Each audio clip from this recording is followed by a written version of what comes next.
اس لیے کہ ہمارے ذہن میں اسلام کا تصور مذہب کا ہے، دین کا ہے ہی نہیں۔ ہم وہی سمجھتے ہیں کہ نماز ایک تو یہ کہ ہمارے عقائد ٹھیک ہو، نماز روزہ حج زکوٰۃ کا تقاضا ہو، اور کچھ جو ہمارے سوشل کسٹمز ہیں، عیدیں منائیں، جمعہ پڑھے، قربانیاں دیا کرے عید الاضحیٰ میں، بچے کا عقیقہ کرے، مردے کو دفنائے کفنائے، شادی ہو تو ایجاب و قبول کرائے، پھیرے نہیں ڈلوائیں گے۔ بھائی یہ ہمارا دین ہے، ہمارا مذہب ہے، مذہب دین نہیں ہے، یہ دین کا تصور ہی نہیں۔ ہم اتنے خوگر ہو گئے محکومیت کے کہ دین کے اقامت کا تصور، دین کو غالب کرنے کا تصور ہمارے ذہن سے نکل گیا، ذہن میں ہے ہی نہیں۔ علماء کو بھی اجنبی سی بات لگتی ہے، یہ کیا بات کہہ رہے ہیں، تو اجنبی سی بات ہے،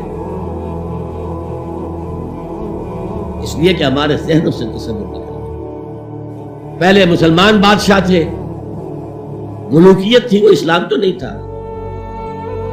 اسلامی نظام تو خلافت راشدہ کا تھا، ابو بکر اور عمر اور عثمان اور علی اور حضرت حسن کو میں مزید شامل کر دوں، تب 30 برس بنتے جو حضور نے فرمایا تھا کہ 30 برس خلافت۔ بعد میں تو ملوکیت آ گئی، یہ بنو امیہ کے بادشاہ تھے، چاہے خلفاء اپنے آپ کو کہلوائے۔ بنو عباس تو بڑے بادشاہ تھے، شہنشاہ تھے، بڑے محل بنائے تھے، اور یہی حال پھر جن کو ہم کہہ دیتے ہیں عثمانی خلفاء، یعنی ترک بادشاہ اور شہنشاہ کا بھی حال یہی۔ اسلام کہاں؟ اس کے بعد آ گئے انگریز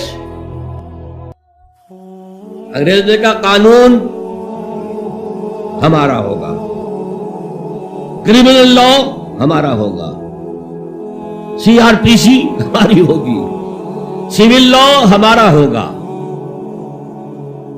نظام ہمارا ہوگا۔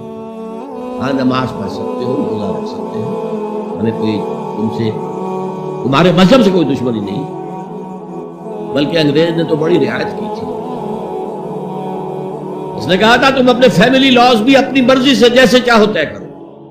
آج مسلمان ممالک میں سے بھی اکثر نے اپنے فیملی لاز چھوڑ کر یورپ کے فیملی لاز اختیار کر لیے، اور پہلی مرتبہ یہ کام کیا تھا تاترک نے،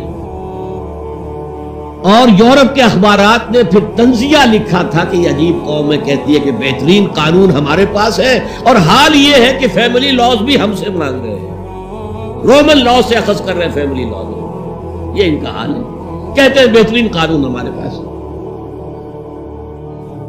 تو انگریز کے آنے کے بعد اب ہمارا علماء کا قال اللہ و قال رسول یا مدرسہ چلا لے، بہرحال انہوں نے بڑی خدمتیں کی ہیں، اگر یہ نہ ہوتا تو شاید ہمارے ہاں مساجد آباد ہی نہ ہوتی، کم سے کم علماء نے وہ پوزیشنیں جو ہے وہ پر کی ہے، ایک ڈھانچہ جو ہے وہ برقرار رکھا ہے، اس میں کوئی شک نہیں ان کی خدمات۔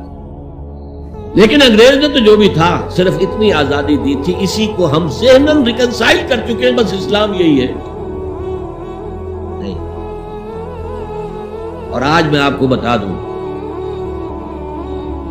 امریکہ اور انگلینڈ خاص طور پر اور بقیہ عیسائی مملکتیں بھی بالعموم اسلام کے خلاف جو جنگ جاری کر رہے ہیں، اور تیزی کے ساتھ یہ بڑھے گی، اس کا بھی معاملہ یہ ہے کہ مذہب کی حیثیت سے اسلام کے خلاف ان کی کوئی جنگ نہیں۔ جب بش کہتا ہے کہ ہم تو اسلام کے خلاف نہیں، صحیح کہتا ہے، سچ کہتا ہے، وہ یہ کہہ سکتے ہیں you have come here, you have purchased churches and synagogues and converted them into mosques. Did we object? تم یہاں آئے، تم نے چرچ خرید کے مسجد بنا لی، سینیگوگ یہودیوں کا خریدا اور مسجد بنا لی، ہم نے کبھی روکا تو نہیں۔ تم نمازیں پڑھتے ہو، ہم نے روکا، روزے رکھتے ہو، ہم نے روکا، بلکہ رمضان میں وائٹ ہاؤس میں ایک افطاری بھی دے دیتے ہیں تمہیں سیریمونی۔ تمہاری عید ہے، بقرہ عید ہے، ہم کو میموریٹو سٹیمپس جاری کر دیتے ہیں، یہ عید کا جو ہے ڈاک کا ٹکٹ ہے اور یہ بقرہ عید کا ہے۔ تو مذہب سے تو ہمیں کوئی اعتراض نہیں، لیکن اسلام کا سیاسی، معاشی اور سماجی نظام nothing doing, we will not bear it، نظام ہمارا ہو۔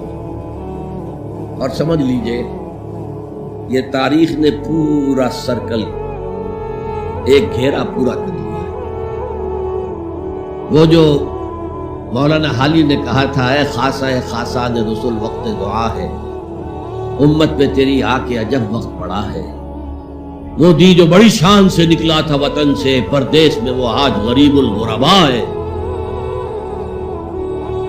کس شان سے نکلا تھا اسلام، اور آج بالکل ریورس ہو گیا۔ اسلام نے یہ کہا تھا، اسلام لے آؤ ہمارے برابر کے بھائی ہو جاؤ گے۔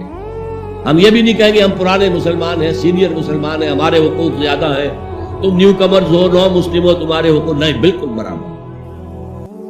یہ نہیں تو اسلام کی بالادستی قبول کرو، چھوٹے ہو کر رہو، ہاتھ سے جزیہ پیش کرو، یؤتوا الجزیۃ عن ید وہم صاغرون، پھر تم یہودی رہو مذہب کے طور پر۔ نظام ہمارا ہوگا، دین حق کا، وہ غالب ہم نے کرنا ہے۔ محمد الرسول اللہ بھیجے گئے دین کو غالب کرنے کے لیے۔ ہمارے اندر طاقت نہ ہو کہ کیا کریں، مجبور ہے، لیکن طاقت ہو اور پھر دین کو غالب نہ کرے تو ہم تو غدار ہیں اللہ کے۔ لہذا کیا کہتے تھے، ایمان لے آؤ برابر کے ہو جاؤ گے، نہیں تو رہو تم عیسائی رہو، یہودی رہو، مجوسی رہو۔ ابھی شروع میں ان تین سے ہی معاملہ تھا، لیکن اسلام کی بالادستی نظام ہمارا ہوگا، باقی تم نیچے رہو۔ اور اگر یہ بھی منظور نہیں تو آؤ تلوار ہمارے اور تمہارے درمیان فیصلہ کرے گی۔ یہی بات تھی کہ نہیں؟ آج وہی مشک ہے، نظام ہمارا ہوگا، اس نظام کے نیچے تم رہو، مسلمان رہو، ہندو رہو، عیسائی رہو، کچھ رہو۔ یہ بالکل برعکس کیفیت ہے۔ آج کا مسلمان جو ہے ان چیزوں سے اس لیے ذہن غافل ہے کہ حضور کی اتنی تاکیدی حدیث، انی آمرکم بخمس اللہ امرنی بہن بالجماعت والسمع والطاعت والہجرت والجہاد فی سبیل اللہ، کبھی منبر سے نہ سنائی گئی نہ کبھی سنی گئی، اس لیے کہ یہ اس عمل کا نام ہے جو دین کو قائم کرنے کے لیے